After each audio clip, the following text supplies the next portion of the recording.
Welcome to the Local Insider Podcast, a show about everyday people who make a big difference. Are you ready to take control of your financial future? Make your dreams a reality at Blankenship Wealth Management. Our personalized strategies are tailored to your goals and aspirations. Trust in Blankenship Wealth Management for a brighter tomorrow. Blankenship Wealth Management, your path to financial success. Welcome to the show, Chad. Thanks for having me. I appreciate it. It's been a busy, I would say probably 6 months for you. Yes. I know it was kind of a whirlwind, and January rolled around. I'm just doing what I normally do, just getting the girls ready, and then Coach Denton stepped down, and I got that job, the head softball job, and that's my first ever head coaching job at all. Mm-hmm. And so a lot of stuff starts going through your head that, you want to do and you got to take care of and all those things like that. And, seasons always go fast. Season went fast. You get down to the end. We made it as far as we did. Very thankful for. I think I had a week off. We went to Disney World, and then I started football practice. And then about 2 weeks later, we had one of our football coaches leave, and I got another head coaching position. So that's when I came home and told my wife I got the head junior high football job. She said, I'm trying to think exactly how she said it. She said, I'm really thankful, and I'm proud of you and everything, but that means you're probably going to have more time away from here, right? And more responsibility. I said, yeah, that's probably true. Yeah. That's there's always a trade-off. Yeah, there is. So take me back to the softball game, the state softball game. This was your first year as head coach, right? Mm-hmm. Yeah. Did you have any anticipation that you guys would go as far as you did? I remember somebody asked me at the Rotary Club, I think it was maybe that was probably me. You or Philip, I can't remember, and was kind of asking me about it. And I knew we had the pieces, in softball. If you have a really good pitcher, that's a big part of it. And we did. But we knew that we had a lot of girls that had to step up and play new roles that they had never done before. Mm-hmm. And so that was one thing that, me and Coach Stringer, which is my assistant, really tried to just build them up. You got to get on to them sometimes in coaching. Mm-hmm. And we took a lot of tough losses in the 5th, 6th, 7th inning. And I think it got us to where we were. Right. Learn from them. Yeah. And that's what, I was talking to a reporter, and I said, honestly, you learn more stuff from when you lose. You're beating somebody 20-0, you're not really learning anything from the game. But if you lose a 3-2 ball game and you made a few miscues, you can learn from those way more than you can from a big win. 100%. And so we tried to just focus on just trust what we're doing. We're going to keep doing the same stuff. We're going to keep practicing like we are. And it all worked out in the end. I'm not going to say I'm a genius or try to figure it out. We just did what me and Coach Stringer talked about and kind of had always wanted to do, between the two of us. And the girls trusted the process. Mm-hmm. And it all worked out. So. And the rest is history. Some cool stories too. That's what Thursday night. I think the coolest part of the whole thing was it was an unfortunate thing that started out the game. You probably heard the story of her getting hit with the bat and everything. And, a lot of Booneville athletics is, Bearcat football, tough kids, and our girls don't get enough credit for how tough they are also. Mm-hmm. They do now. And now they do, that was one of the cool things. On top of being proud of them for everything else. And like I said, I wouldn't pray that the situation happened again, but it did happen. And that came out of it, everybody knows now when you talk about Booneville Bearcats, it don't matter if it's the boys, girls, they're tough. Right. And so that was one of the cool things, that came out of the game. Because if you look, Cheers had some success, but a lot of our other girls athletics haven't just had, they've had success, but as far as state championships, things like that go. And so that was really cool. Yeah. Yeah. Very cool. So how much of what we just talked about, how much of that is tradition, that it's ingrained in Booneville, that you remember when you went to Booneville? Mm-hmm. How much of that is, I know we say it's tradition. We have, that's what I was taught in in Booneville football program is we'll never be bigger. We'll never have more talent, but we will always be tougher and we will never quit. And that's our tradition. And that's why we win. Mm. So how much of that, do you think could be attributed to that, just that tradition? Well, I think a lot of it is, that's the cool part about everybody asks me, like, would you want to coach anything different? I'm like, no. I get to coach with the football program in the fall, and then you get, some girls in the spring, and coaching them is two different styles. I almost got to flip the switch. But going back to your point, I mean, and I'm not trying to say that the girls haven't been like that, but they've lacked almost some confidence, in being tough and having that same mentality that the football program has. And so that's one thing that me and Coach Stringer really wanted to work on with the girls is, you have the confidence that you guys are the same thing, have some swagger. That's what they would make fun of me. I would say swagger. We had that was a homework assignment. One of our practices, we would get in the batter's box and it was very robotic. It almost like they were scared to death. And so we told them, I said, have you guys never heard get in the box, have a routine, get yourself comfortable, slow your heartbeat down? A lot of them didn't. I'm like, all right, so tomorrow before you come back, you got to have some swagger. They all started laughing. And that was one thing, in football, the tradition and the toughness and all that stuff's there. Mm-hmm. It's been built for the last, a long, long time ago. Right. You really don't have to worry about that as much, But with the girls, I figured out pretty quickly when I got here 5 years ago that they lacked that a little bit. They had, there's been some very talented groups of girls come through, but they lacked that confidence, that, that mentality that they're just as good and they have the same opportunities in front of them. Right. So, how much of that do you think is could be attributed to you being in that role? So you've went through the football program, the Booneville football program. You played basketball, baseball. In years past, it seems like the girls' sport, and I'm not wanting to talk negative about anybody. Yeah. The focus was on football, and they would have somebody from the outside that was an alumni come in and coach girls sports. How important is it that you, being a Booneville alum, come in with knowing all that tradition and able to say, here, this is what I got from here, and now you can have it. How important is that? I think it helps. Like I said, you got to coach the girls a little bit different than boys, but I do think it helps. I mean, like you said, I went through the program, not my whole entire life, but from 9th grade up. Mm-hmm. And before 9th grade, did you come from California, right? Yeah. We lived in California. That's kind of a whole nother story there too. But, I had never even played football when I moved here.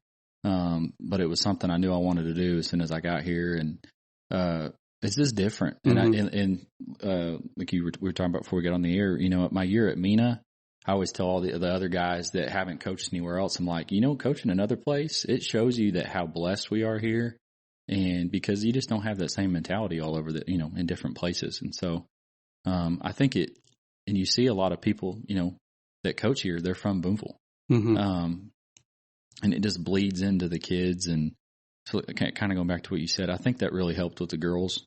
I don't know. I mean, I was kind of just being myself, but I guess this is built in me now. Right. And so, I think that's, with a lot of the people that are from Booneville, hard workers, tough, people that are not afraid to work. And, I think it's kind of just built into us from that point on. Right. So, and it may be that I'm just very extremely biased because I'm from here, but I have been to other schools. I have, I didn't go long, but I have brief stints. And I can't help but think that, you know, what we have here is special. Mm-hmm. And what leads me to what kind of proves that is the consistency of winning and of the type of people that come out of our school system. Yeah. And we're very fortunate that a lot of folks come back, like Trent, like you, and, you know, the others. And I don't want to take anything away from Coach May, but I can't help but think there's a part of what he learned here that he took over there. Because Charleston has never had any issue with getting talent. Yeah. You know, and if you take a little bit of what we have, and Coach May's he's a fantastic coach. He's like a mathematician when it comes to football. You know, he's great. I think he was a senior when I was in 7th grade. So I was never coached by him, but my oldest son was. So, and, you know, and I've heard the stories there, but, I just can't help but think that had something to do with it, at least a little bit. Yeah, I agree. So what's your story? I know you came from, was it Coronado, California? Corona. Well, Corona. Yeah. So, my parents are from here. They graduated here. My mom graduated high school. My dad was 2 years older than her. Maybe, either a grade or 2 grades above. And so he was already kind of graduated working, and she graduated, and my grandpa, my mom's dad, told my mom, hey, we're moving to California. You guys he's coming with us, and you guys can start, you know, planning a wedding kind of thing, or, you know, going opposite ways. So my dad followed them out there, and most of my family, my immediate, you know, my aunts and stuff like that, all moved out there. And I was born out there in Ontario, which is right. It's all that same area. And grew up there, lived in a few different communities, like I said, but they're all about 20 minutes apart. Grew up there. And then in, I think, the end of my 6th grade year, we would always come out here and visit because my dad's mom and dad still lived here. So we would usually come at Thanksgiving and, you know, spend the week. And I remember we came out here and we got back, and my parents said, we're thinking about, you know, moving out there. What do you guys think? And at that point, some of my mom's sisters and stuff had started moving back and stuff like that. And we were like, yeah, that's fine.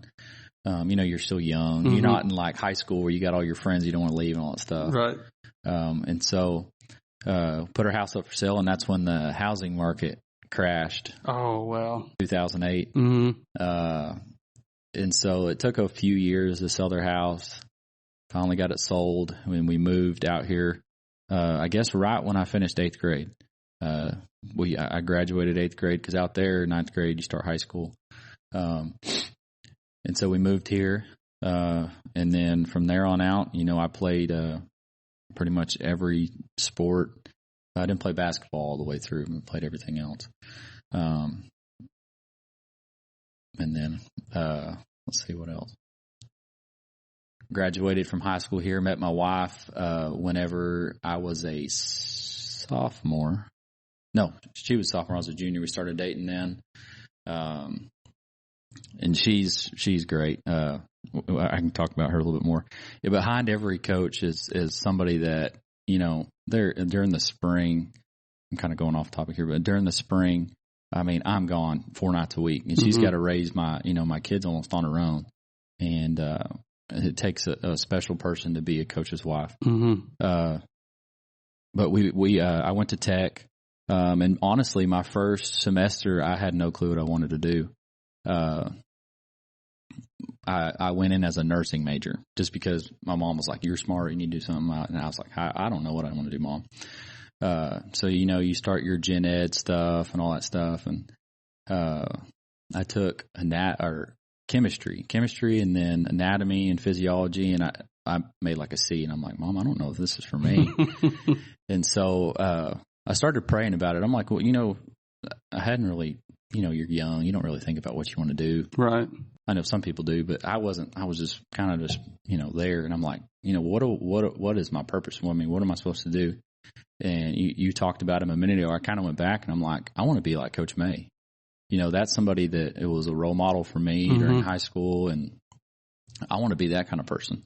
And I knew in coaching that you could have a huge impact on lots and lots of kids. And I'm like, I think that would be something I would like to do. So I changed my major my second semester of my freshman year, and started doing all that. My wife followed me. She was a grade below me. We weren't married at the time. She followed me, and we went, she went to Tech also.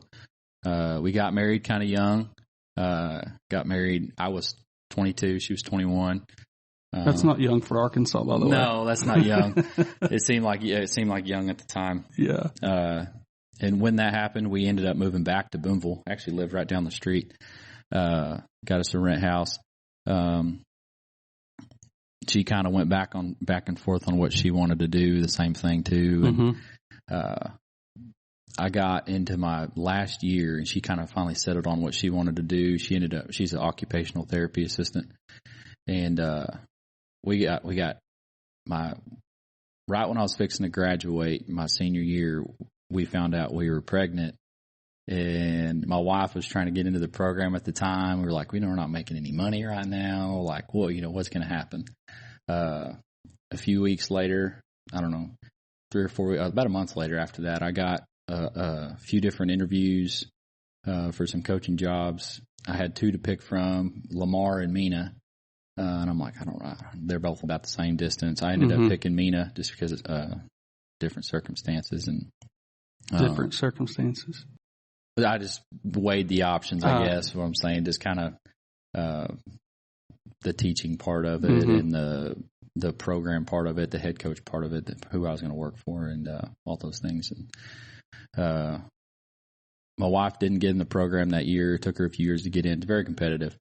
And so I started working, and like I said, that whole first year was a grind. We had my daughter halfway through the year, and you're driving an hour and 10 minutes, and I was head soccer coach in the spring. I had no clue what I was doing. We figured it out though. How did you end up that season? We were 1 game away from making the state tournament, which there's not as many teams that play soccer in Arkansas as there is other sports, but that's still pretty impressive. Yeah, it was interesting. I remember in my interview with, it was mainly for football, but he asked me, he said, do you know how many people are on the soccer field? And I said, 11. Because I had played soccer out in California a little bit. He said, all right, that's all you need to know. I said, oh. You're hired. I said, okay, all right.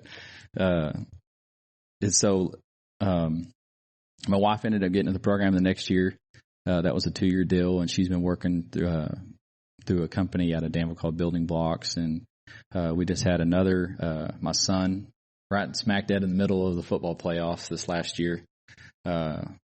On November 22nd. So we got one daughter that she's 5. She's fixing to start kindergarten, and then Ryland's 8 months old, I guess. But seems like I remember hearing that story, like you were in the playoffs and you guys had to travel, and yeah, it was cold, and there was like a forecast of maybe bad weather or something like that. So she was getting close. Her due date was actually Thanksgiving Day. And so the week before that, we were going to, it all started when we were traveling to Smackover, because from here to Smackover is a good, 4.5 hours. Yeah. And she had basically told me, you need to have a way home if something happens, So my dad and my father-in-law drove down there and basically said, if something happens, we'll grab you, throw you in the car, and we'll speed up to Fort Smith. But, and then the next week we went to Osceola. So it was the same thing. I was ready for a ride if I needed it. But yeah, that wasn't planned out very well, but it was a little crazy there. At Tyler Ford in Booneville, trust and tradition matter.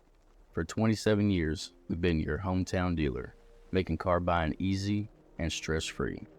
Our family tradition is built on trust.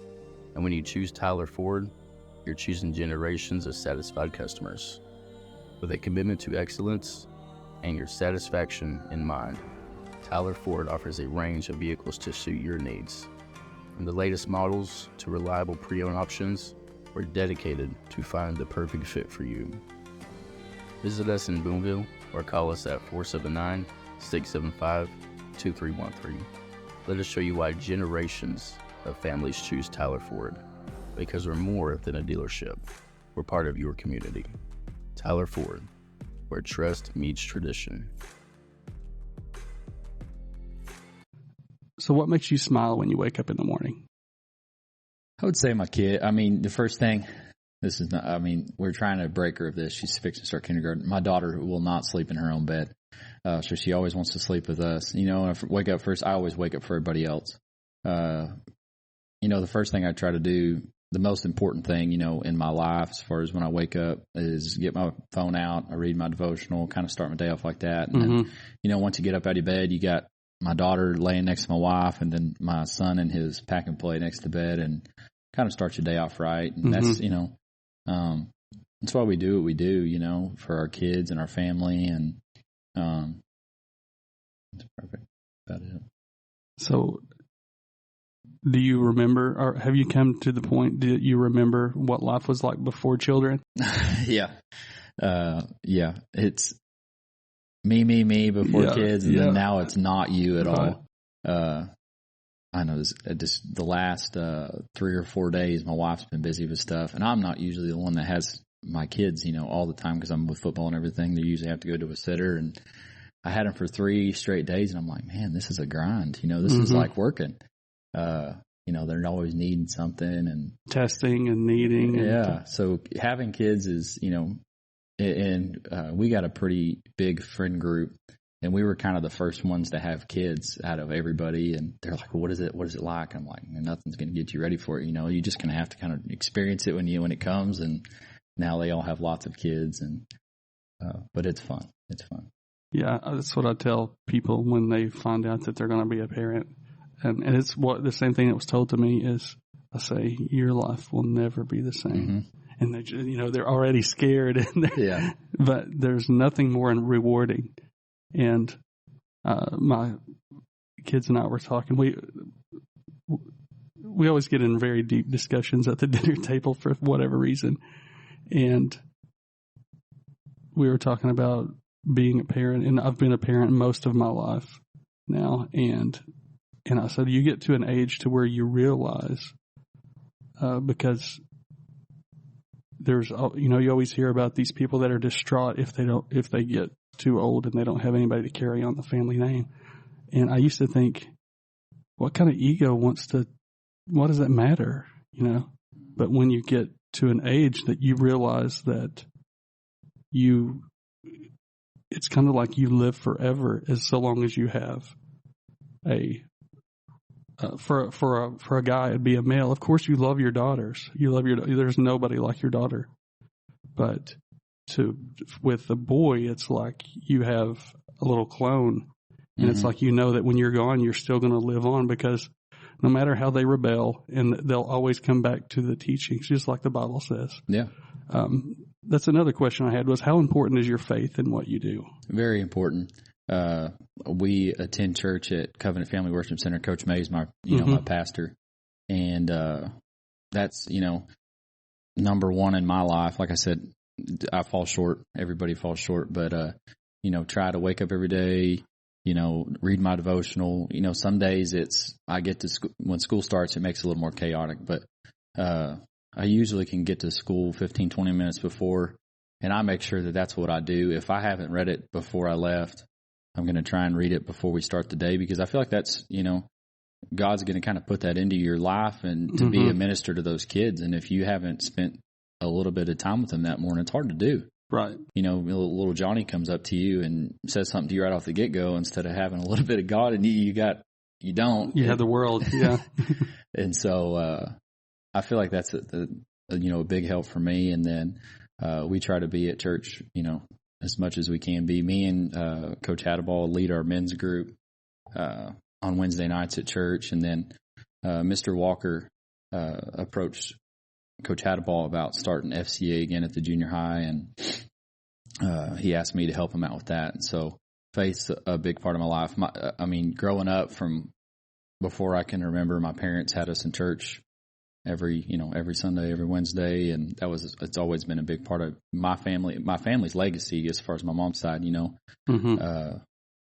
My grandpa's got 13 or 14 siblings, and a lot of them are, 3 or 4 of them are pastors and stuff like Wow. that. And so that's a big part of our, family legacy.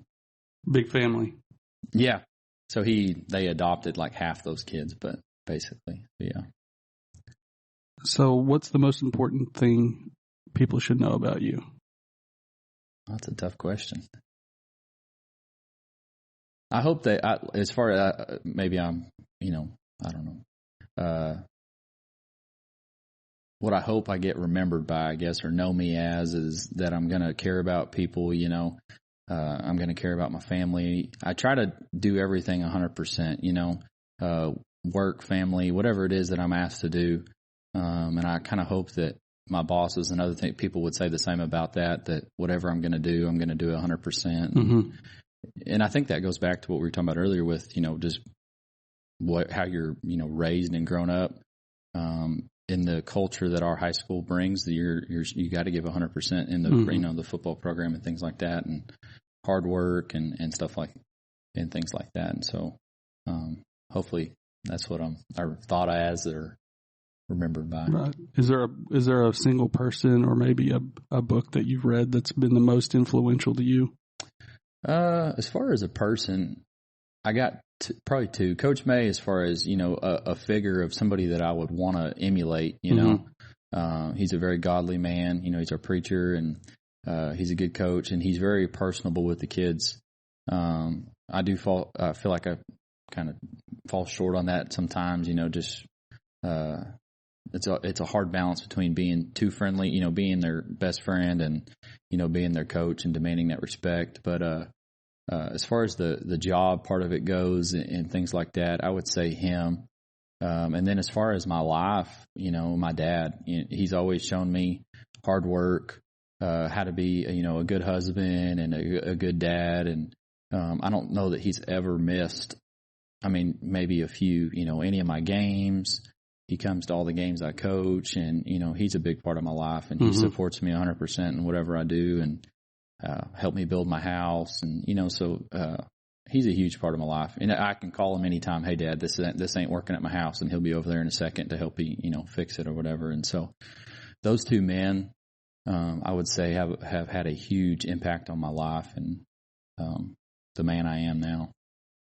That was going to be one of my questions was, who's the one person you can count on when you're in trouble? But I guess it's your dad. No, it's my dad, 100%. Yeah. He probably gets tired of me calling. From what I know, your dad, he would do that for anybody, though. Oh, he would. He's a great guy. He is a great guy. That's what, we were out. He just built a pool, and we were out there the other day sitting there swimming, and he had just came home from work, and somebody had called him needing some help with something. He's like, I don't want to go do it, but I got to go do it. And so he left and took off. He's gone for another 3 or 4 hours, And I told him, I said, Dad, you need to slow down. You're getting up there in age. You need to slow down a little bit. But that's just his personality. And that's what I was saying a second ago about, people I can look up to, he's the kind of guy that showed me that, like, I feel like has also helped me with the hard work part of life. He's always never been afraid to work and show that, to me and my brother, and put that in our lives. So what are you most excited about right now? I would say my family. It's cool watching your kids hit milestones. My daughter is fixing to start kindergarten. That's like a huge milestone. She's all, she went to pre-K last year. You got to drop them off at the door. And I've been trying to explain to them, like, hey, now I just got to throw the door open. You got to get out and go in on your own. And that's one part of parenting. And you probably think the same thing. Is just watching your kids hit those milestones. Yeah. And me and my wife will just sit there on the couch and watch our kid, just do different stuff. And I'm like, man, that, it's awesome. Mm-hmm. My kid bear crawls. He don't crawl. He bear crawls. He keeps his hands or his belly and his knees off the ground. And I'm like, he's going to be walking soon. And now you're looking forward to that milestone. And I feel like that's, one of the more exciting things in my life right now. Sports is always a big thing. My wife's like, oh, you want to talk about sports? I'm like, well, that's what I'm passionate about. Mm-hmm. God, my family, and then, sports, my job. And so, with football season right around the corner, that's another thing I'm excited about. And so, exciting times, I guess, right now. So, you're now the head junior high football coach. So will you still be the head coach for softball? Mm-hmm. Okay. So they just added an additional role to you. Yeah. It gave you some more responsibility. Yeah. So, which, like I said, I'm not afraid to work and, Right. and do things like that. And so, I did just get the head, coaching job when we had an opening. And so for football, and, I'm excited about that. So see how it goes. So what are your plans for the future? Are you, happy to stay here for your entire career, or do you plan on maybe going another place after so many years, or what's your future look like for you? No, I think we're happy here. I mean, I don't see this is a special place. Like I said, I've already been somewhere else, right? And you see the difference, in kind of the culture and the, everything. Mm-hmm. And it's a special place. And like I was saying earlier, as far as like the football part of it, it's always going to be there. I don't think it's never going to go away. And, I feel blessed to be able to build the girls sports up at, the same way. Not saying that they didn't have success before, but like the same type of, mm-hmm. Booneville toughness. And, I feel like Mr. Walker, our AD, he's a big proponent of, all of our sports having the same success. And, and so he places a lot of expectations on each of us, to push our athletes, to best is a standard. That's his motto right now. I think he's done a tremendous job. Yeah, he has. And so, and I got to, play for him. Mm-hmm. And so it's cool getting to work with, your old coach, and, he's my principal also. So he's my boss, 2 times. And so he expects a lot out of us that he coached, right. Because he knows what needs to be done. And, I try to hopefully do a good job. Hopefully he appreciates it. What's that like? He was your coach, and now you've come full circle and you come back and now he's your boss. Is there any differences there, or can you kind of explain what that's like? Yeah, I guess a little bit more formal, I guess, but he's still the same guy, even like he was back then. He'll come down there and see a lot of us. If down at the end of the hallway, it's me, Coach Harrell, Coach Hadaball, and Coach Barnes. We're all down there at the end of the hallway, and he'll come down there and, how's it going? Talk to us in the morning. And anytime I need to talk to him and sit in his office, he's there for a conversation. And I don't feel like any of that's changed as far as he was the same thing when he was a coach. And so, like I said, he expects a lot out of us, and I'm good with that. I feel like at Booneville, best is the standard, and that's what we got to push our kids for. It don't matter what we're doing, even in the classroom also. And so he expects a lot of us out of there too, because coaches sometimes get a bad rap about, they don't teach. He makes sure that we're also, doing a great job in the classroom too. And so I take a lot of pride in doing that, also. A lot of, let me say, why history? Why did you pick history and social studies? So like going back to high school, as soon as I'm going to pull your mic up just a little bit. There we go. Sorry. Going back to high school, that was like my favorite subject. I liked watching, like reading about history and all the, wars and things like that. It was very interesting to me. And so when I decided to change my major back in college, I was like, what would I like to teach? And I was like, I don't think I would, do PE. I don't want to do math and all that stuff. Mm-hmm. And, Health. Yeah. And so I was like, history would be cool, cool to teach. And, I remember my 9th grade year, as soon as I moved here, Coach Reese, I loved Coach Reese. And so I was like, that'd be good. That'd be pretty cool. And so, that's kind of the route I took. And, all throughout college, man, I some of those other classes, like the educational class, I'm like, I don't want to go to this class, but history class was fun. And so what's your favorite period of history? And I didn't really you study this in college, you have like one class for it. But most of your classes are geared towards like going from, beginning to end of basically U.S., world, and all that stuff. And I only had one class of Arkansas, and I have to teach Arkansas now, and I love it. Not only because it doesn't limit the periods, we go from the beginning of when people were here before the United States. It was owned by France and Spain, all that stuff. And we go from all the way from then till now.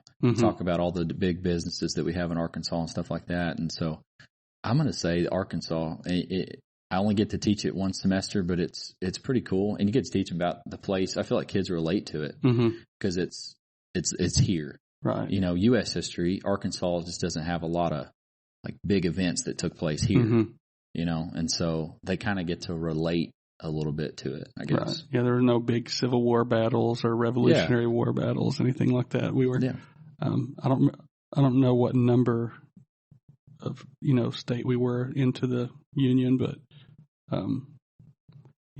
Arkansas history is very interesting. Yeah. And it kind of teaches them, about, where they came from kind of, and so, I think they enjoy it and I enjoy teaching it, and so it's pretty fun. I make them do like a project towards the end of the year where they have to pick a county, and kind of learn a whole bunch of stuff about it and then put it on, paper. And, it's cool because then they can kind of, hey, I want to learn about this place, so it's a good change. It's just different. The kids every year, they take U.S. history or world history.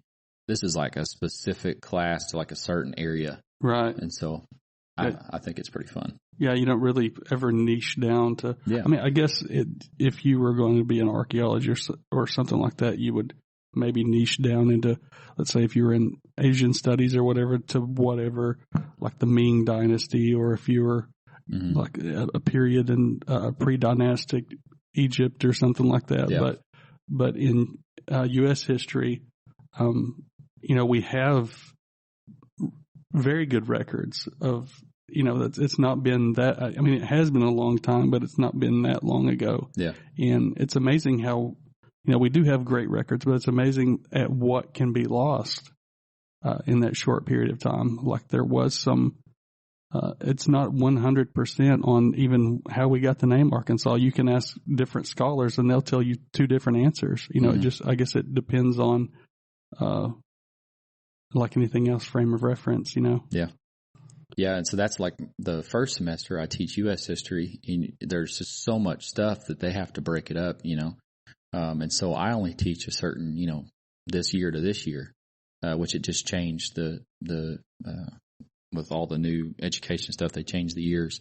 And so like this next year, I have to teach from 1860, basically start of the Civil War, to 1950, I think is what I think that's what it was.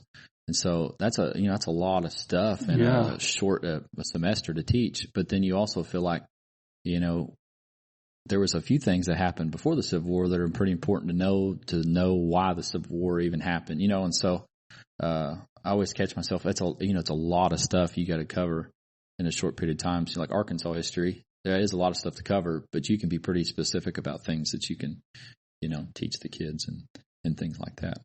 Almost in U.S. history, it's kind of have to be like a broad overview, like, we'll talk about this, and so just because you got a lot of history to get into 3 or 4 months of school. In the heart of Logan County, where the community savors the taste of Mexico, there's a name you can rely on: Penhamo Mexican Restaurant.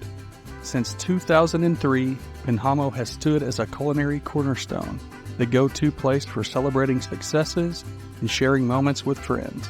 For 2 decades, Penhamo has been the cherished destination for celebrating life's most precious moments. Whether it's a graduation, a birthday, or a moment you said yes to forever, Penhamo has been there, woven into the fabric of your life. Join us tonight and savor the authentic flavors of Mexico. Penhamo Mexican Restaurant, satisfying Logan County's cravings since 2003. What do you do to relax? What do I do to relax? Yeah. Well, I don't know. I don't get to relax much. So is watching sports games or? No, I'll tell you, I mean, watching sports games, which I get to do that.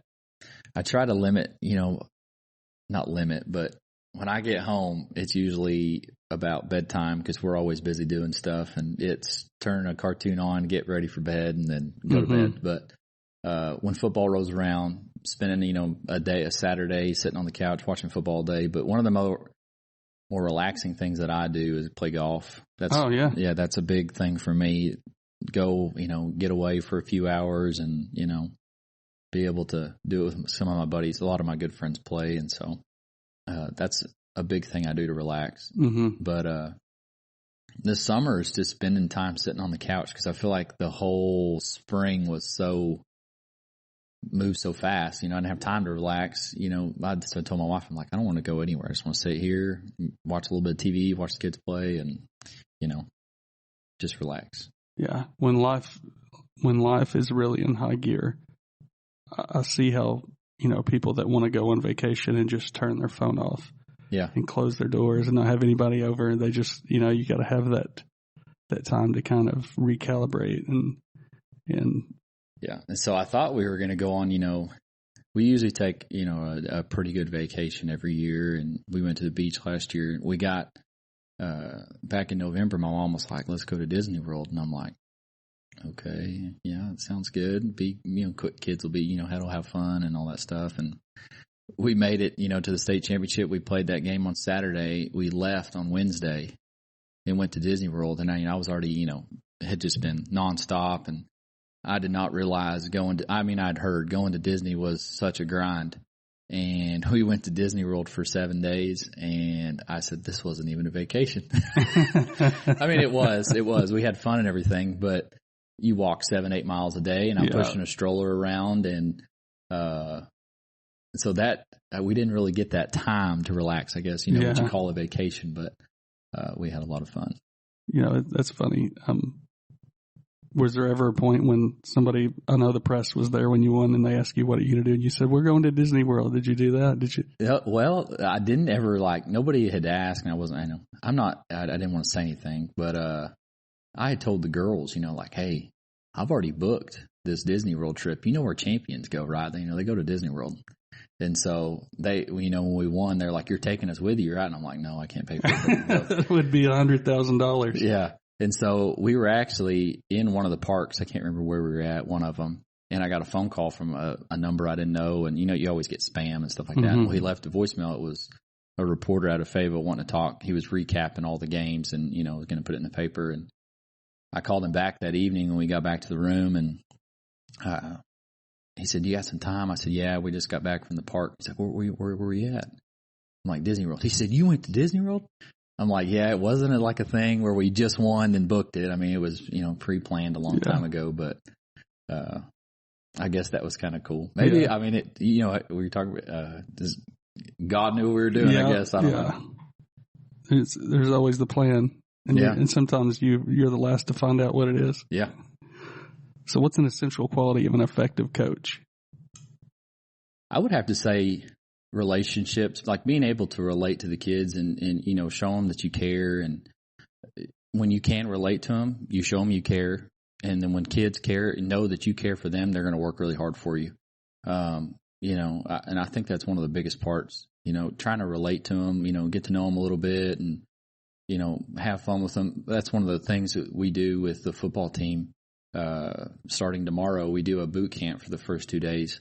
And I feel like it really helps because the kids get to see us do other things other than just coaching them. So is that like after 2-a-days or do they still do 2-a-days? No, they got rid of those probably about 8 years ago. Really?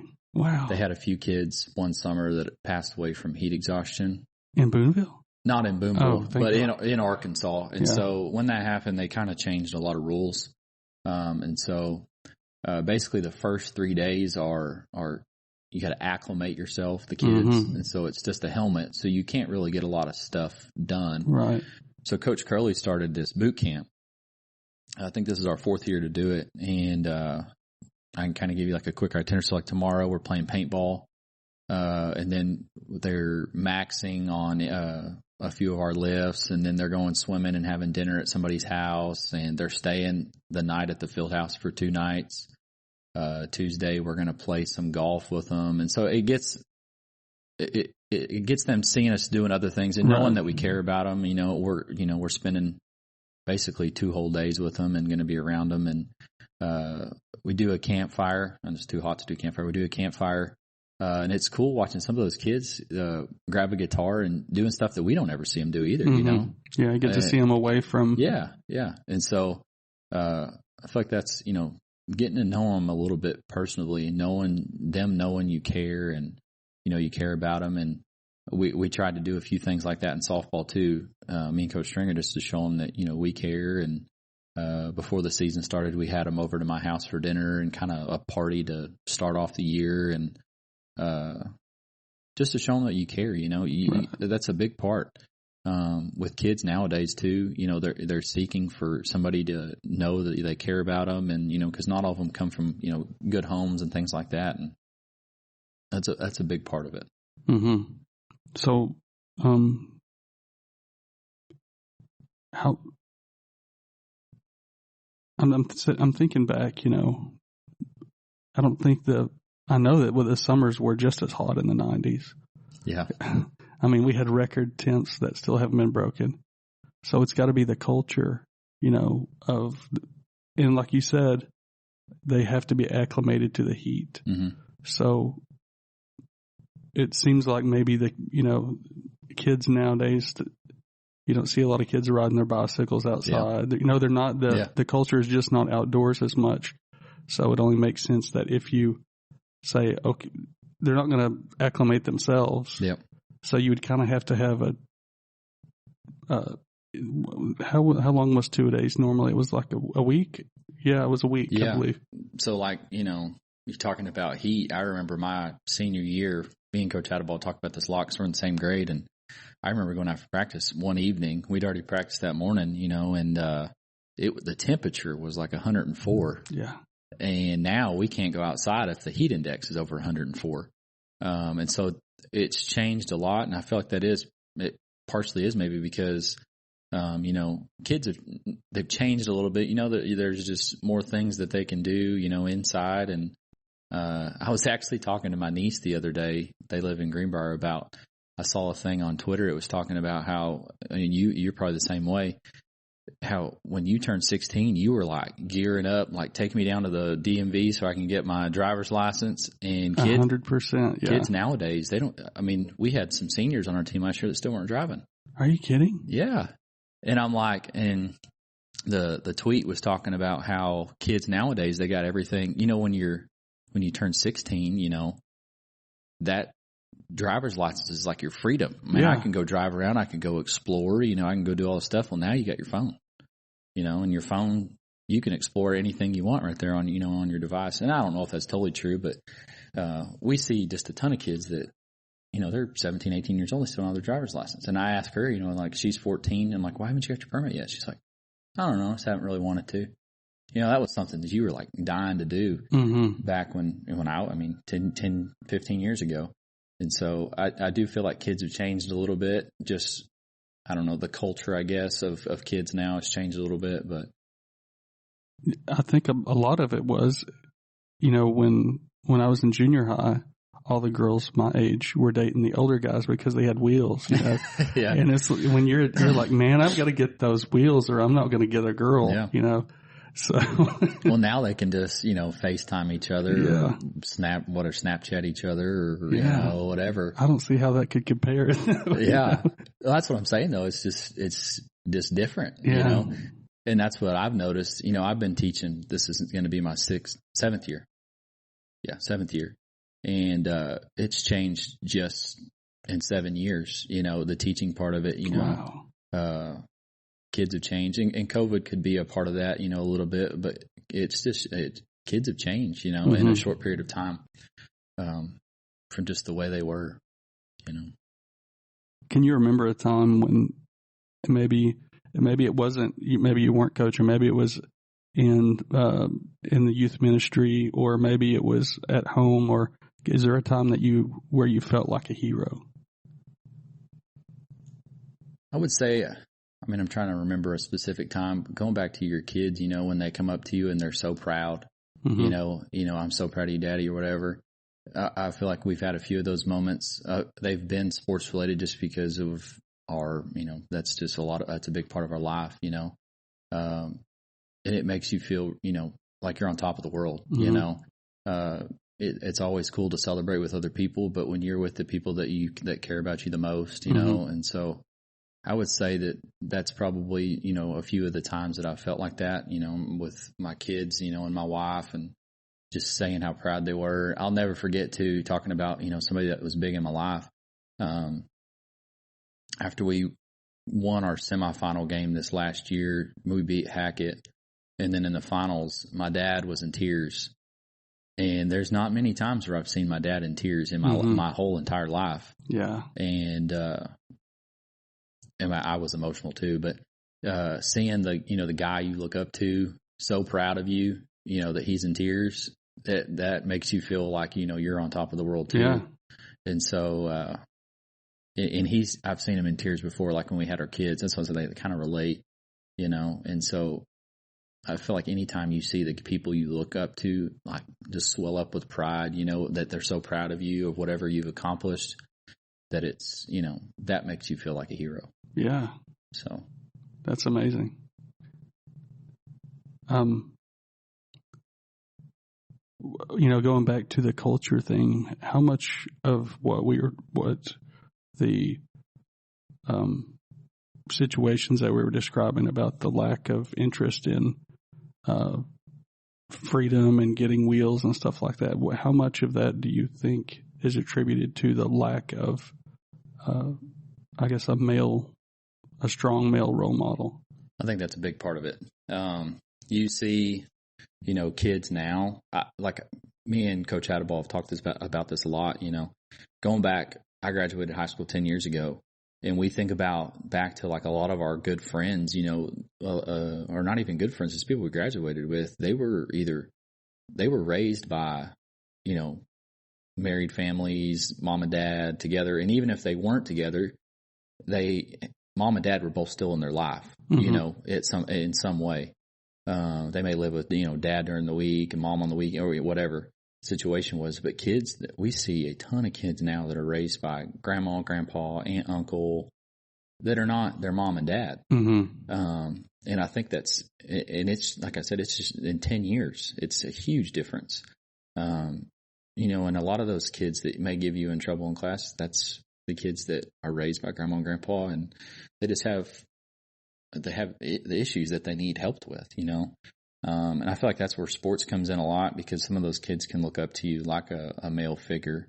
And that's why it's really important. And I have to check myself daily, you know, to make sure that I am doing that, you know, and being the light that they need, or, you know, the guidance that they need, and to be able to look up to me and be able to, you know, see a father figure in me. And so it's a big responsibility, you know, and I like to say that I was perfect in doing that, but I'm not, you know. But that's a big goal for me.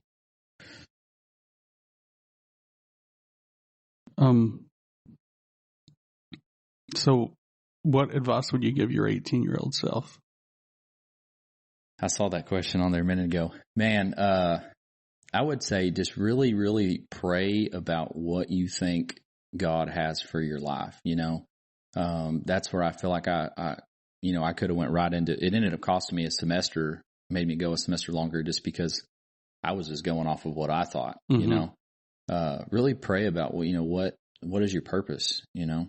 Or what is something that, and that's a big question for an 18-year-old to be able to fathom. Right. And how do you know when you've found it? I know. And that's the tough thing. And so, like, I felt like I knew where I was going, you know, it all, I feel like a lot of times when you find your purpose or the thing that you're in, everything goes smoothly.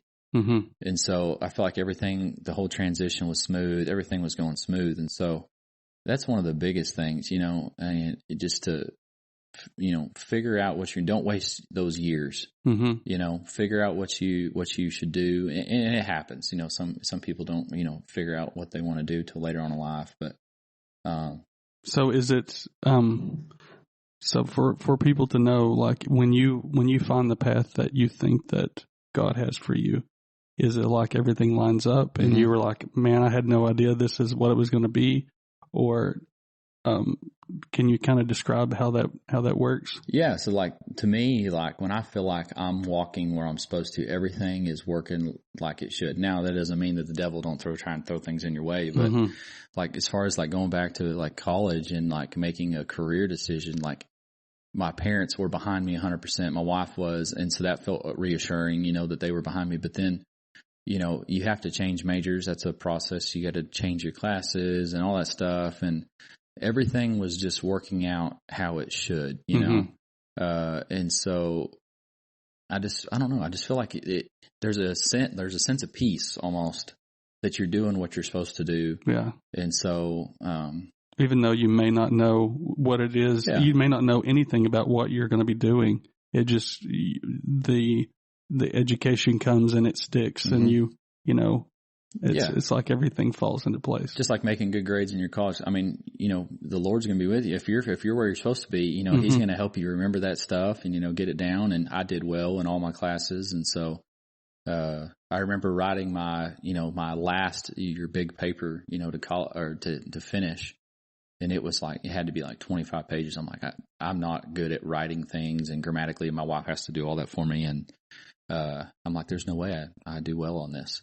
And, it took the whole semester. It's a whole semester class. And I got down to the end and I'm like, there's stuff wrong with it. I'm like, I'm not gonna do well on this. And I made like an 89 or 88. And I'm like, for not being very good at English, that's pretty good. That's a win. And so, like I said, I just feel like, I don't know, you get a peace, and everything just lines up how it's supposed to. And I feel like that's how my life has been the last, 6-7 years. God knew I wasn't supposed to come to Booneville right away. I learned a lot from my first year, and I was lucky enough to work under his name was Tim Harper. I about blanked out. And he is a very godly man. He's a preacher too. He coaches in Oklahoma now. And he taught me a lot about the same kind of things that Coach May did, being personal with the kids. And I feel like my whole career, God didn't want me to come to Booneville right away. He wanted me to go to Mena. He wanted me to show how blessed I was, because it is a blessing to be here. And everything just, like I said, just worked out. When I got here, I didn't know if I was going to be teaching history. I got told I may not be teaching history. I ended up teaching history, the thing that I was, certified in, and everything just fell, kind of how it should be. And so, I feel like that's been a big part of my life, just trusting in what God has for me and going with it. So you mentioned that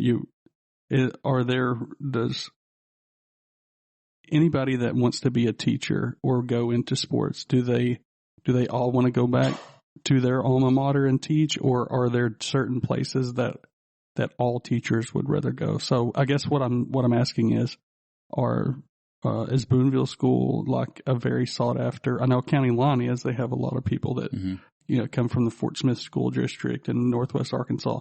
Is Booneville in the same way that a lot of teachers try to come to work here? I think so. I don't know exactly, every time we post a job, how many applicants we have. But if you're from Booneville, I know people want to get back to Booneville. Right. And they want to be here. And that was a big part for me. I wanted to get back. I just didn't know when it was going to be.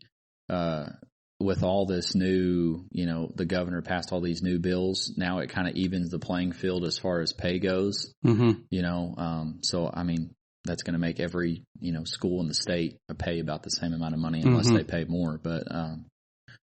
But I do feel like, the people that are from Booneville want to be back here. Right. And then the people that aren't from Booneville that come here to teach, there is quite a few of those that don't really want to leave because they come here, figure out the culture, find that it's a really good place to work. And all our bosses, Trent and Mr. Walker and all of them are really good to us and never had any issues or anything like that. So. Awesome. Well, looks like I've taken up an hour of your time already. Oh, really? That goes fast. Huh? Yeah, it did go fast. Well, thanks for coming on. Yeah, appreciate y'all. Appreciate you having me. You bet.